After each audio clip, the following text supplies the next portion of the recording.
Nous visitons Vieux-Brisac. En allemand, Breisach am Rhein est une ville du Bade-Württemberg située sur le Rhin. À l'origine, la ville se situe sur la colline de Münsterberg qui est occupée depuis fort longtemps. Elle fut le siège d'un établissement celtique compté au rang des résidences princières. L'implantation humaine sur ce territoire est signalée dès l'âge du fer. En 260, les Romains y édifient un castrum afin de défendre leurs frontières sur le Rhin contre les Alamans. Elle s'appelait alors Brisacus. Au 7e siècle, les moines irlandais apportent le christianisme aux Alamans et la ville est administrée par l'évêché de Constance. Au 11e et 12e siècle, le village fortifié est le fief de l'évêché de Bâle en 1185. Et pendant 13 ans, Breisach est la possession du duc Berthold V de Zähringen. Sous les Habsbourg, Breisach devient ville impériale. En 1474, Pierre de Hagenwart y est tué, déclenchant ainsi la guerre de Bourgogne. Elle est assiégée et prise en 1638 par le duc de Weimar et le vicomte de Turenne et revient à la France. La ville est à nouveau assiégée et prise en 1703 par Vauban. Rendue à l'Empire par les traités de Ryswick en 1714, Louis XIV, roi de France donc, fait construire Neuf-Brisach en face, de l'autre côté du Rhin, pour se prévenir des invasions. Enfin, l'impératrice Marie-Thérèse de Habsbourg démantèle la forteresse en 1743 pour éliminer la pomme de discorde entre l'Allemagne et la France.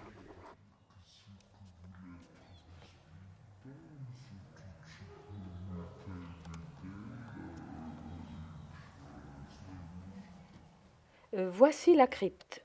Sous le chœur, elle s'ouvre à l'extérieur par 7 arcades soutenant une magnifique voûte en étoile reposant sur un pilier central.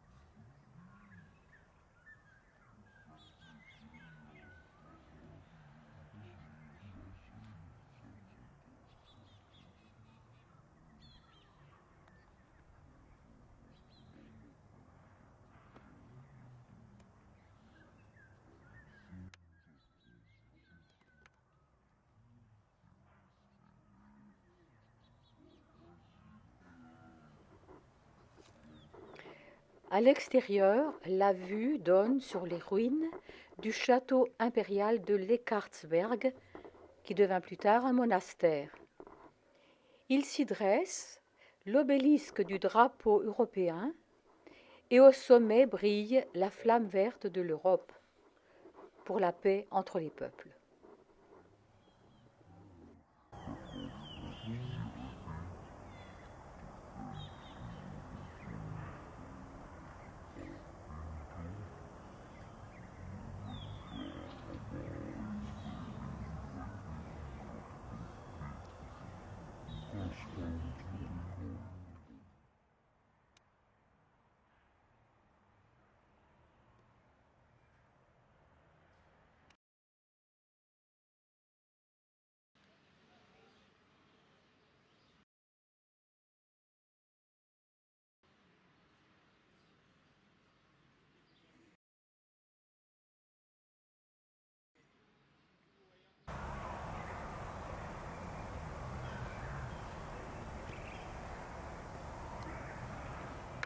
Nous allons pénétrer dans la collégiale romane Saint-Étienne, Sankt Stephan Münster, qui est édifiée sur une colline d'origine volcanique, fin du XIIe siècle, et terminée vers 1230.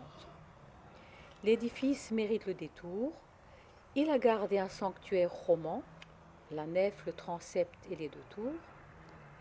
La nef de la collégiale est orientée en fonction du lever du soleil et la porte du tympan est est affublé de la statue de Saint Stéphane.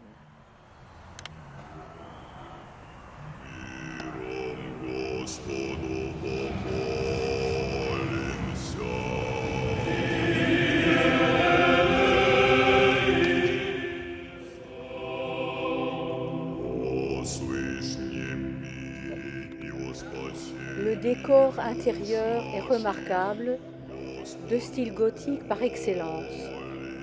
Une fresque triptyque de 100 mètres carrés sur le thème du jugement dernier est attribuée à Martin Schongauer de Colmar, qui termina sa vie à Breisach en 1491.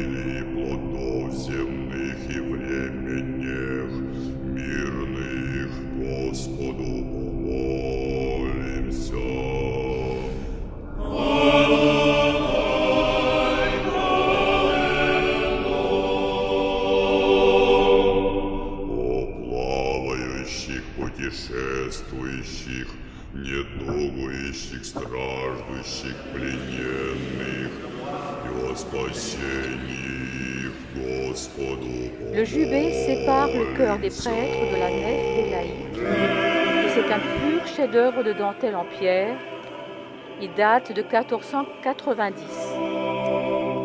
Заступи, спаси, помилуй, и сохрани нас, Боже, Твоею благодатью.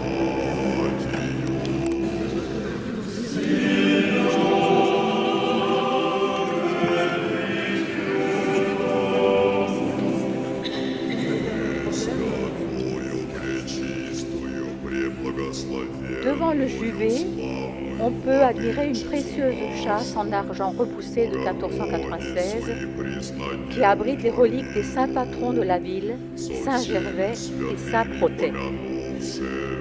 Сами себе и друг друга, и весь живот наш Христу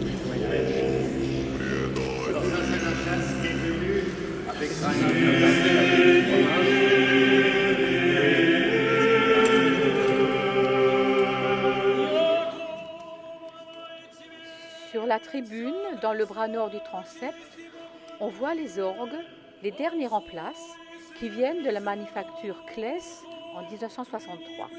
Ces orgues ont été remplacés plusieurs fois au cours des années.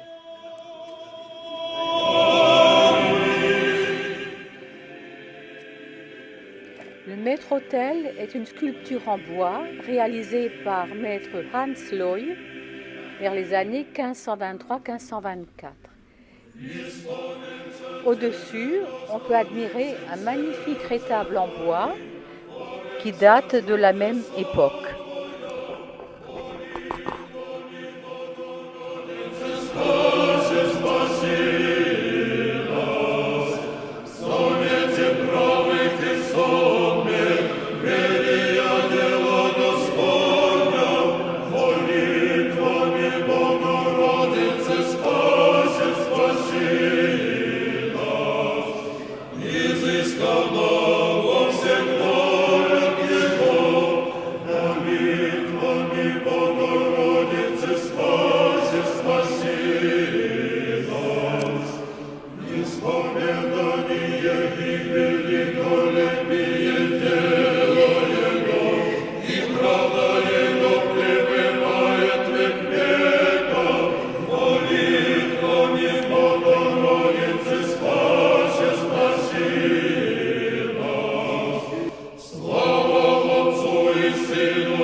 Господу помолимся.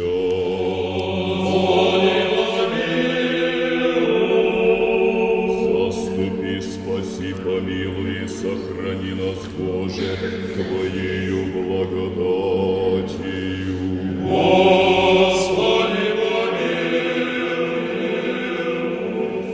Пресвятую, пречистую, преблагословенную, славную Владычицу нашу Богородицу и присно Деву Марию со всеми святыми Les vitraux des nefs latérales et absides datent de 1967 et ont été réalisés par Peter Feuerstein de Neckarsteinbach.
Bien. Ah oui, je sens. Oui.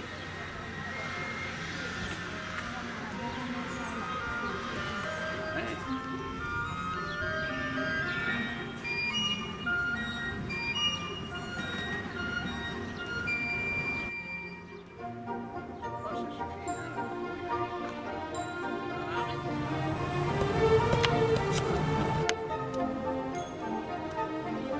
Un peu plus loin, sur la place, on peut visiter le Rabrunnenturm, qui est la plus ancienne construction de Vieux-Brisac.